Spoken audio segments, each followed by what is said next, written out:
Buenas noches, vamos a desarrollar las preguntas que van a ir en el área de biología desde ese sumativo 2022. La primera pregunta de biología nos dice lo siguiente. En relación al ciclo celular en el periodo, disminuye el número de quiasmas ópticos. Bueno, esta pregunta ha sido ya repetida en exámenes anteriores, pero hay una diferencia debido a que acá menciona disminuye el número de quiasmas. No me están preguntando en qué fase, en este caso de la profase 1 de la meiosis 1, se va a dar los quiasmas, sino donde se disminuye el número de los mismos. Debemos recordar que esta profase 1 es la más larga de toda la meiosis 1. La meiosis 1 tenemos que dentro de la profase va a tener sus subfases llamadas leptoteno, cigoteno, paquiteno, diploteno y diacinesis. Para efectos de examen de admisión, recomiendo que deben ustedes familiarizarse con algunos nombres que han venido en los exámenes. Leptoteno nos van a decir la formación de buquet de rosas. Con respecto a cigoteno, se va a denominar la tétrada bivalente. Con respecto a paquiteno, pregunta ya tomada, ¿cuándo se forma el crossing over en paquiteno? ¿Y por qué es importante el crossing over? Porque se va a dar la recombinación genética. En diploteno se van a formar los quiasmas ópticos. Y en las mujeres se va a dar la primera parada de la ovogénesis, pregunta de examen. Ahora, en la diacinesis se va a dar la acentuación de la condensación. Algo que debemos nosotros recordar es que aquí la cromatina, el material genético, se encuentra descondensado, o sea que quiere decir que se encuentra desordenado y no es posible ver cromosomas como tales, sino que van a ir hacia ello, hacia la formación de los cromosomas. Como podemos observar, no se observa unos cromosomas determinados en el leptoteno. En cigoteno ya se puede observar una mejor estructuración, lo que se va a decir las cromátidas hermanas, y van a formarse los llamados complejos sinaptonémicos. Pregunta de examen. En paquiteno se va a dar de por sí la recombinación. Y acá viene la pregunta que ha venido. Con respecto a qué, a lo que son los quiasmas. Los quiasmas como tales van a aparecer en la fase de diploteno. Nos podríamos haber confundido y marcar diploteno, pero no, me está diciendo acá la disminución del número de quiasmas. Por lo tanto, se supone que en diacinesis iba a haber la disminución de los mismos. Es decir, la clave aquí es diacinesis. Repito, debemos recordar cada una de estas fases, de estas subfases, los nombres que han venido. Buque de rosas, leptoteno, tétrada bivalente o complejos sinaptonémicos, el cigoteno, paquiteno, el crossing over, diploteno, la formación de los quiasmas y la diacinesis, que va a ser una acentuación de la condensación y para efectos de examen una disminución del número de quiasmas. Clave C. Pregunta 82. En el ciclo biológico del plasmodium se va a dar lo siguiente. 1. La reproducción sexual se realiza en el zancudo. 2. La esporogonia se realiza en los glóbulos rojos. 3. Los trofozoitos se desarrollan en los eritrocitos. 4. Los esporozoitos se depositan en las glándulas salivales del zancudo. Y 5. Los gametocitos se forman a partir de los esporozoitos. Vamos a estudiar la siguiente imagen. Cuando hablamos nosotros del ciclo del plasmodium, nosotros debemos familiarizarnos con algunos nombres, como cuáles, como los siguientes: esporozoitos, merozoitos, trofozoitos y gametocitos. Estos son los nombres que tú debes grabarte.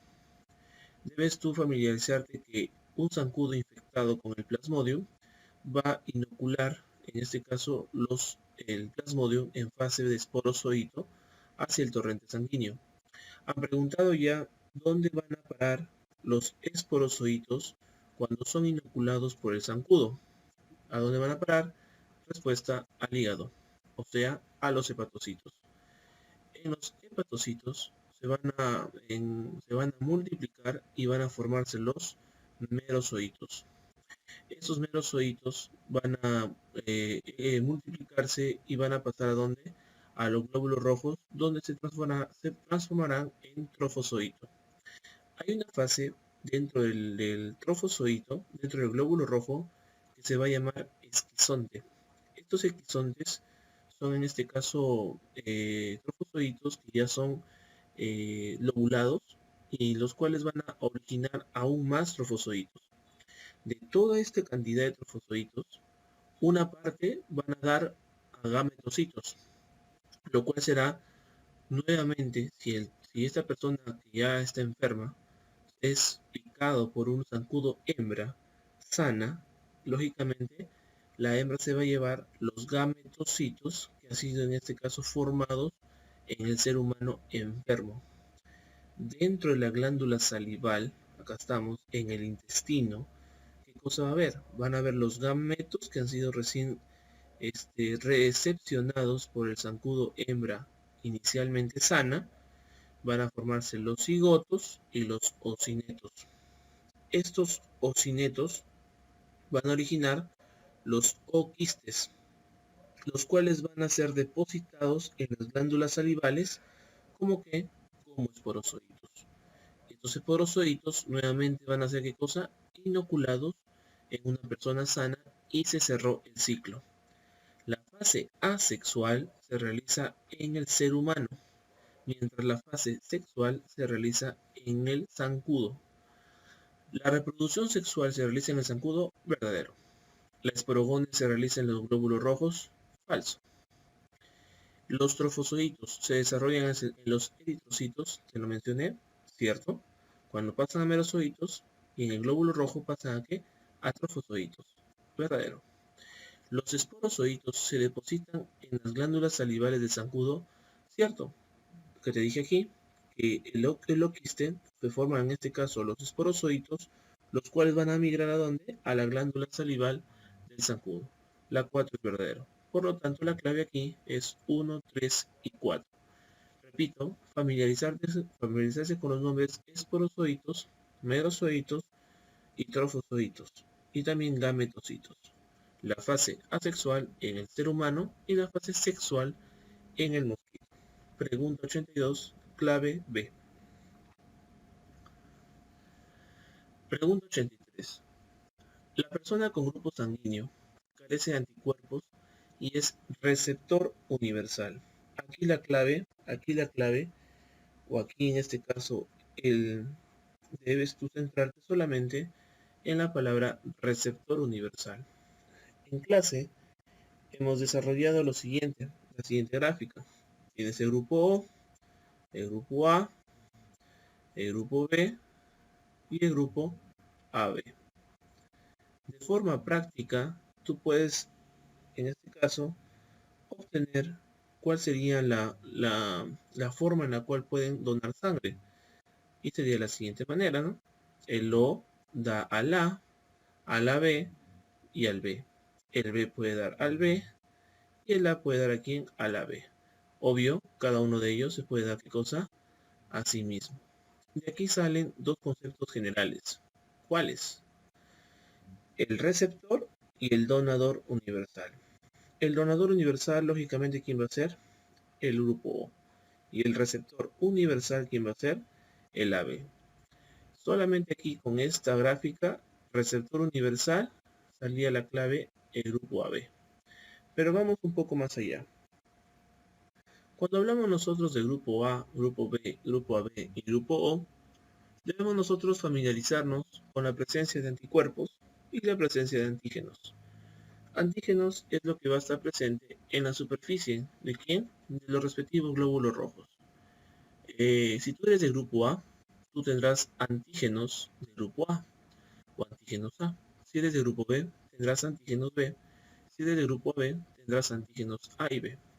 Y si eres del grupo O, no presentarás antígenos en tu superficie. Por otro lado, los anticuerpos van a ser formados para el otro tipo de grupo sanguíneo. Si tú eres del grupo A, vas a formar anticuerpos anti-B. Si eres del grupo B, vas a formar anticuerpos anti-A. Si eres de la B, lógicamente no vas a formar anticuerpos. Y si eres del O, vas a formar tanto anti-A como anti-B. Las preguntas de examen han venido: receptor universal, ¿qué tipo de anticuerpo presenta? qué antígeno presentan y cuál será el donador universal. Receptor universal, AB. Donador universal, grupo O. La presencia de antígenos o anticuerpos dependerá del tipo celular. Si soy de grupo A, tendré un antígeno A, anticuerpo anti-B. Si soy de grupo B, antígeno B, anticuerpo anti-A. Si soy de grupo AB, antígeno A y B y anticuerpos no voy a presentar. Pero si soy de grupo O, ausencia de antígenos y tendré antígeno A y anticuerpo A, anti-A y anticuerpo anti-B. Ahora, no ha venido en examen, pero por si acaso nos pregunten. Si ya te mencioné de que tú puedes ser del grupo AB y tú puedes ser receptor universal, nos pueden preguntar qué tipo de A, cuando ya existe el factor RH, positivo o negativo, ¿cuál será realmente el verdadero receptor universal? Será el AB positivo, como está acá. ¿Y quién será el donador universal? El O negativo. Entonces, cuidado, nos vayan a preguntar en el ordinario cuál de los siguientes grupos es el donador universal y no es las claves esté O negativo, O positivo, AB, AB positivo, supongamos. Y tú sabes que el donador es el grupo O, pero nos pregunten entre diferencia entre O negativo y O positivo. La respuesta es O negativo. Y nos pregunten otra, si quizás el receptor universal y en las claves esté AB positivo, AB negativo, A positivo, A negativo. Nos pueden preguntar y tú debes recordar que el receptor universal es el AB positivo. Entonces la pregunta 83, la clave es la A, grupo AB. Acerca del síndrome de Edwards, se dice que vamos a estudiar la siguiente lámina.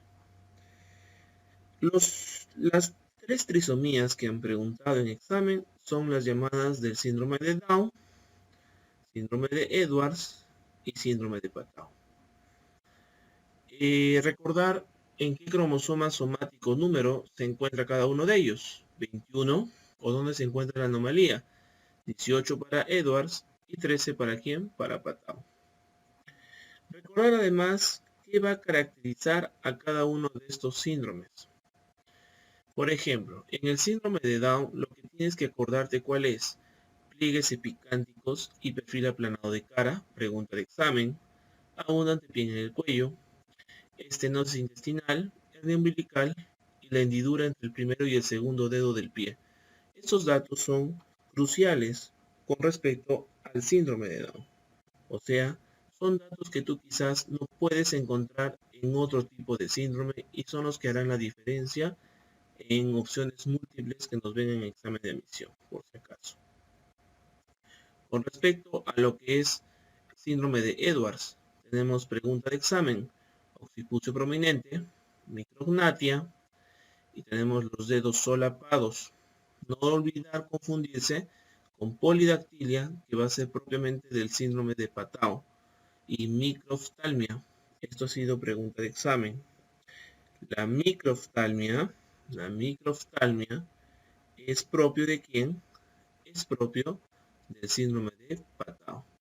Puede ser que en claves múltiples solamente con esta diferenciación, que los otros no lo tienen, puedes obtener la clave. La trisomía en cromosoma 13, síndrome de Patau, si es que viene microftalmia o polidactilia.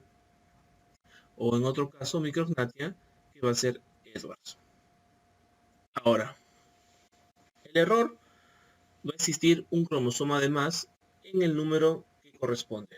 Down 21, Edwards 18, Patau 13. Pueden ser hombres y mujeres. Cuidado, ¿eh? Pueden ser hombres y mujeres. O sea, él puede ser hombre y mujer, él puede ser hombre y mujer, y él puede ser hombre y mujer. Ahora, la supervivencia, claro, va a ser más acentuado en un síndrome de Edwards y un síndrome de Patau. Tradicionalmente ellos no llegan ni a los 3-4 años de vida. El síndrome de Down sí llega, en este caso, a llegar hasta los 50 años de vida. Acá tienes tú cómo es el cariotipo, nos pueden preguntar, 47XX más 21, donde hace referencia a dónde está el cromosoma de más, 47XX más 18, donde hace referencia a dónde está el cromosoma de más, y 47XX más 13, donde hace referencia donde se encuentra el cromosoma de más. La incidencia, 1 de cada 15.000 Patau, 1 de cada 8.000 Edwards y 1 de cada 700 Down. Nos pueden preguntar cuál de todos es el más frecuente. Es el síndrome de Down. ¿Cuál de todos es el menos frecuente? Es el síndrome de Patau. Si es el más frecuente es el que va a vivir más, es el que menos frecuente es el que va a vivir menos. Vamos a ver la pregunta. ¿Es una neuploidía por exceso? Sí, debido a que se encuentra un cromosoma de más. ¿En qué cromosoma? Número 18. ¿Es una poliploidía? No. Poliploidía es cuando todos los juegos de cromosomas hay uno de más. Aquí solamente un solo juego, que es ¿quién? El número 18. Puede ser varón o mujer, por supuesto, y es una alteración cromosómica numérica somática, cierto, porque es dentro del número, en este caso, número 18. Tenemos que clave 134. Pregunta 84, clave C. Pregunta 85. El ácido abscísico es una hormona, fitohormona que inhibe, pregunta clave, inhibe. Entonces tenemos aquí que va a inhibir y vamos a definir acá las fitohormonas u hormonas vegetales. El ácido abscísico es una hormona en este caso con importantes funciones dentro de la fisiología de la planta y participa en procesos de desarrollo y crecimiento, así como la respuesta adaptativa en estrés, tanto en tipo biótico como abiótico. ¿Qué cosa nos vamos a tener presente? Es que participa activamente en múltiples procesos fisiológicos de la planta, como que maduración del embrión, dormición de la semilla, crecimiento vegetativo y procesos relacionados con tolerancia a estrés, tanto de tipo biótico como abiótico. A esto debes añadirle la inhibición del crecimiento del tallo, en este caso de la planta. Las auxinas, tenemos acá, son un grupo de fitohormonas que actúan como reguladores de crecimiento vegetal y provoca ¿qué cosa? La elongación de las células. Pregunta de examen.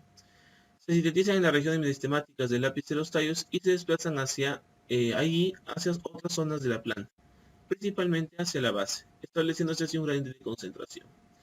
Las citocininas, ¿qué cosas son?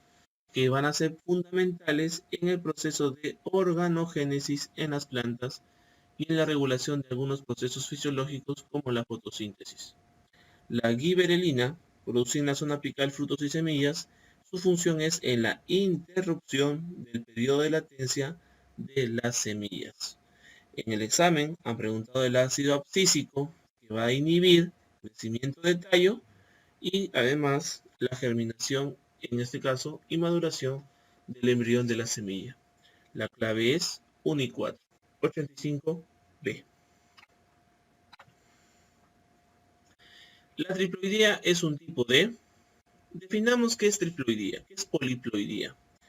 Poliploidía es el incremento del número de cromosomas característicos del complemento diploide. Por favor, es la alteración de todo el juego. Y si es todo el juego, vamos a tener quizás diploidía o diploide. Si son 3 juegos, triploidía. Y si son 4 juegos, tetraploidía.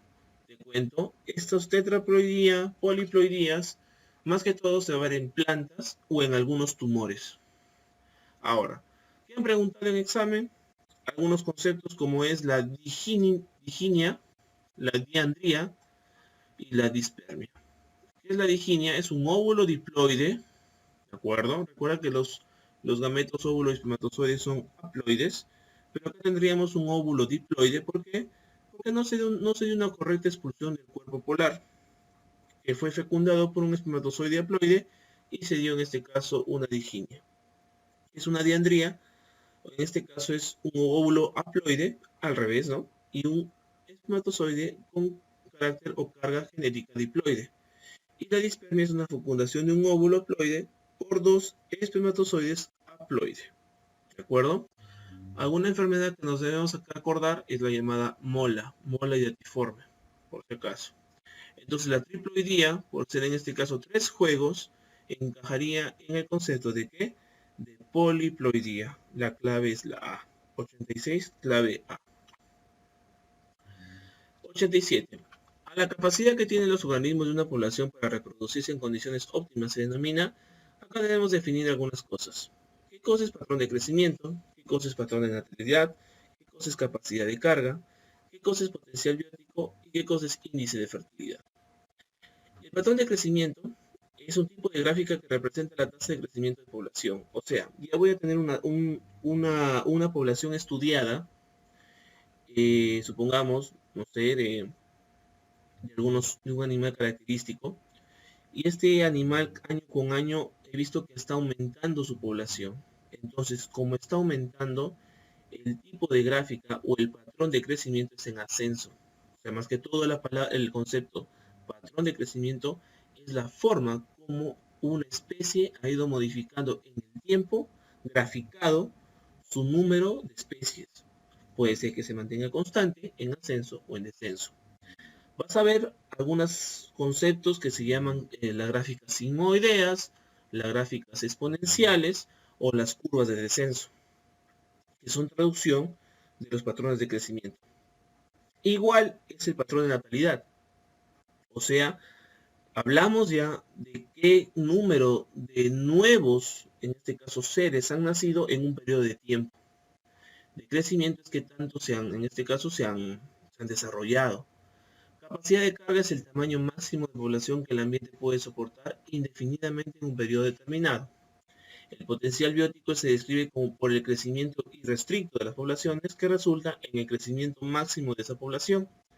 El índice de fertilidad es una variable demográfica que muestra el número promedio de hijos que nacerían, en este caso por mujer. O sea, es una variable que va a predecir algo. Aquí la clave es a la capacidad que tienen los organismos de una población para reproducirse en condiciones óptimas, se va a denominar potencial biótico. Clave D. 85, 87 D. 88. En los ecosistemas acuáticos, los organismos que conforman el fitoplancton son, tenemos esta gráfica, tenemos un eslabón, el segundo eslabón, tercer eslabón, cuarto eslabón, quinto eslabón. Van a ver siempre los productores, los consumidores primarios, secundarios, terciarios y los consumidores cuaternarios. Con respecto a los productores, tenemos aquí las algas y el fitoplancton. En el segundo eslabón estarán los consumidores primarios, que sería el zooplancton, que come al fitoplancton. El tercer eslabón serían los consumidores secundarios, peces y crustáceos. El cuarto eslabón serían los consumidores terciarios, peces, aves y mamíferos de mayor tamaño. Y el quinto eslabón sería los consumidores cuaternarios, que serían depredadores acuáticos de gran tamaño. Recuerda que de eslabón a eslabón hay una pérdida de energía. ¿De acuerdo? Aquí solamente nos interesa el primer eslabón, que son los productores. ¿Quiénes son? El fitoplancton. Por lo tanto, fitoplancton son los llamados productores primarios. 88. Pregunta clave B. Son considerados agentes contaminantes primarios del aire. ¿Qué son contaminantes primarios? Son aquellos emitidos directamente desde una fuente emisora, y los contaminantes secundarios son los formados en la atmósfera a través de diversas reacciones. Debemos recordar, aquí tenemos a quién, al dióxido de azufre, al óxido nítrico, plomo, monóxido, dióxido de carbono, monóxido de carbono, ¿de acuerdo? Que pueden entrar en este caso a los contaminantes primarios. Observamos dentro de las alternativas dióxido de carbono, óxido nítrico y monóxido de carbono. Clave A. Pregunta 89, clave A. Pregunta 90. Las células parietales de la mucosa gástrica producen. Esto ha sido tratado en algunos seminarios. Tenemos una glándula gástrica donde vas a tener una serie de células. Epitelio mucoso, célula parietal, célula D, célula principal y célula endocrina. Nos han preguntado cuáles son las características de cada una de ellas. Han sido más preguntadas quién, la célula parietal y la célula principal. La parietal, o también llamada célula oxíntica, es la que va a producir el factor intrínseco y el ácido clorhídrico. Y la célula principal o oximógena va a formar ¿qué cosa? El pepsinógeno. Un dato adicional. En una célula parietal, como puedes observar aquí, es la que va a permitir la secreción de hidronios, o sea, secreción de ácido. Pero esta vía le corresponde 4 tipos, en este caso de receptores, 5. El primero, que puede ser la acetilcolina, el segundo que es la astrina misma, el tercero que es la misma histamina, el cuarto que es la somatostatina y el quinto que es la prostaglandina. ¿Qué quiero que te grabes? Quiero que grabes lo siguiente. Estos tres constituyentes son los que van a actuar positivamente en la formación de ¿qué? En la secreción de hidronios o de ácido clorhídrico. Mientras tanto, los otros dos va a ser negativamente en la secreción de ¿qué? Del ácido clorhídrico. Si tú observas la vía, podrás observar que tenemos estimulación positiva, estimulación positiva, estimulación positiva con respecto a estos tres. Pero aquí existe una estimulación negativa. No nos vayan a preguntar en exámenes. El ácido clorhídrico, ¿quién lo estimula? Acetilcolina, gastrina e histamina. ¿Y quién lo inhibe? Somatostatina y prostaglandinas. Pregunta de examen. Cuidado, nos vayan a preguntar. Para este caso nos predicen las células parietales producen, pregunta sencilla, ácido clorhídrico. ¿Qué cosa debemos recordar? La célula parietal ácido clorhídrico, también llamada célula oxíntica, y la célula principal, la célula simógena, que va a producir pepsinógeno. La clave es la D, 90D. En cuanto al sistema sanguíneo ABO, si el padre es del grupo sanguíneo heterocigoto y la madre es AB, la probabilidad de que descendencia es, vamos a realizar este ejercicio. Si es A heterocigoto, será de la siguiente manera. AO, y va a ser justamente mezclado ¿con quién? Con la madre, que es AB. Vamos a originar nuestros gametos.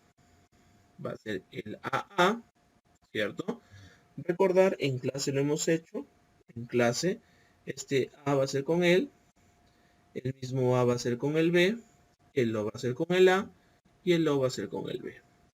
Acá el motivo es que tú entiendas cómo se realiza. Tengo el AA1, el A con el B, ¿cierto? Tengo el AO, ¿cierto? Y tengo aquí más el BO. No te vayas a confundir y pensar que todos estos tres que se han formado aquí, forman parte del grupo A. Falso. No forman parte del grupo A. ¿Quién van a formar el grupo A? Van a formar solamente el A, que es en este caso homocigoto, y el A, que es heterocigoto. Y este AB va a formar parte del grupo AB. Y este BO sería el grupo B, pero que forma heterocigoto. A esto nos llama a recordar que el grupo A, su forma homocigota es A mayúscula, A dominante y A dominante. Y su forma heterocigota es A con el grupo O. En el B es lo mismo. La homocigota sería B, ¿y qué más? Y V. Y la heterocigota sería B, O. Si yo fuera AB, no hay pierde. ¿Qué tengo ahí? Tengo solamente como un solo característica, que es el AB. Y si fuera el O, tendría solamente una sola característica, que sería ¿quién? El O. Entonces, cuidado, nos vayan a preguntar en el examen de admisión. La 91 me dicen, si tengo 2 de 4, obviamente va a ser el 50%. ¿De qué grupo va a ser? Grupo A. La clave 91, clave B. 92. Con respecto a la microglia, me dicen, produce melina, forman la macroglia, son macrófagos, deriva el mesodermo y fagocita cuerpos extraños. Debemos recordar tejido nervioso. El tejido nervioso deriva del ectodermo. Y una excepción que hemos mencionado en clase es la microglia. La microglia, por ser en este caso un tipo distinto, va a ser en este caso va a derivar del mesodermo. Pregunta de examen. ¿Qué más? Vamos a tener neuroglias. Tenemos el astrocito, el oligodendrocito, astrocito, oligodendrocito, microglia y célula de Schwann. Astrocito, pregunta de examen, no te vayas a olvidar. ¿Qué va a producir o qué cosa es su función? Es la formación, en este caso, de la barrera hematoencefálica. Pregunta de examen. Presenta pies chupadores. Pregunta de examen. El oligodendrocito sintetiza mielina en el sistema nervioso central. No te vayas a olvidar. La microglia, fagocitosis, deriva del mesodermo y fagocita cuerpos extraños. Pregunta de examen. Y célula de Schwann sintetiza mielina en sistema nervioso periférico. ¿Cuál de estas serían las macroglias? Las macroglias son el astrocito y el oligodendrocito. Pregunta de examen. En este caso, la pregunta 92 con respecto a la microglia sería 3, 4 y 5. Bueno chicos, esto ha sido la resolución de las preguntas del tercer sumativo del día 9, 9 de febrero del 2020. Si puedes darte cuenta, ha sido muy tratable el examen. Esperemos que para el próximo examen ordinario tú puedas repasar. De cara en sí, no ha venido tanto anatomía, recomendación, repasa tu sistema digestivo, tu aparato digestivo, repasa endocrino, tu bioenergética que nunca falta, tu genética que nunca falta y tu ciclo celular que nunca falta. Esperemos que para el ordinario subir también un video respondiendo las preguntas y en este caso dando las claves del ordinario 2022. Eso ha sido todo chicos, los espero para la próxima. Hasta luego.